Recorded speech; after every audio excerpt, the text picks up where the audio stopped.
Hello बच्चों, so let's read the question first.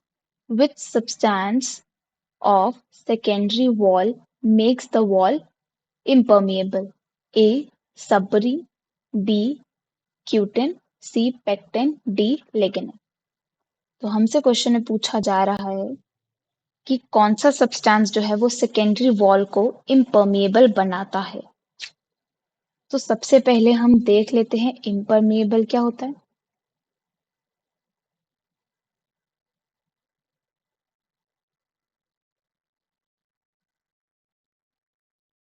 Impermeable क्या होता है? इम्पर्मिएबल का मतलब है अगर एक वॉल impermeable है तो it does not allow substance to pass through it. Does not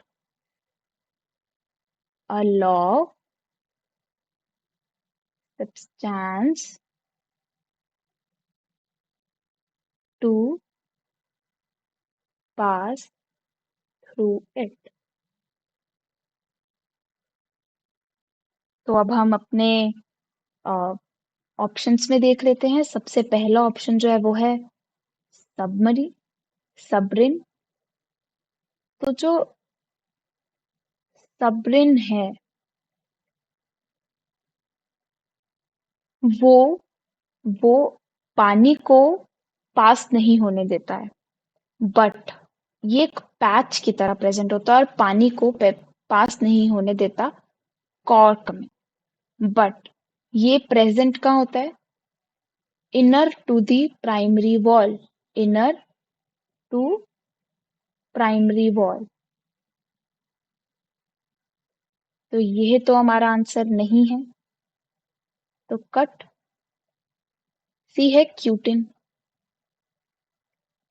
cutin जो है ये वाटर रिपेलेंट है, ये भी वाटर रिपेलेंट है,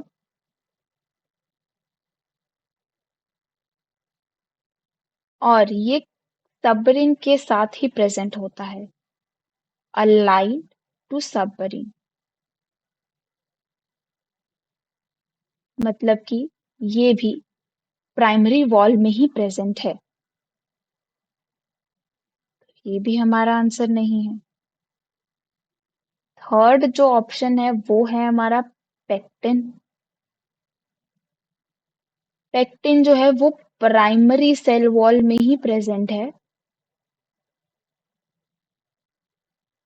प्राइमरी सेल वॉल में ही प्रेजेंट है, और इसका जो काम है ये सेल एडहेजन के लिए काम आता है, सेल एडहेजन में काम आता है। और जो फोर्थ ऑप्शन है, तो पेक्टिन भी इसका आंसर नहीं है। फोर्थ ऑप्शन लिग्निन, ये हमारे सेकेंडरी वॉल में प्रेजेंट होता है, सेकेंडरी सेल वॉल में प्रेजेंट होता है, और ये बैरियर की तरह एक्ट करता है। It makes cell wall impermeable.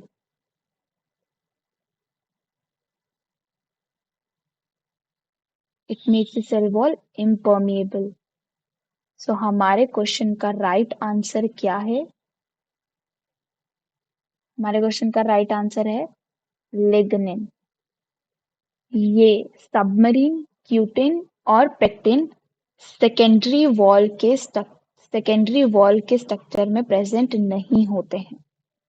Lignin जो है वो सेकेंडरी सेल वॉल का स्ट्रक्चर है, इसीलिए ये impermeable, it makes the cell impermeable.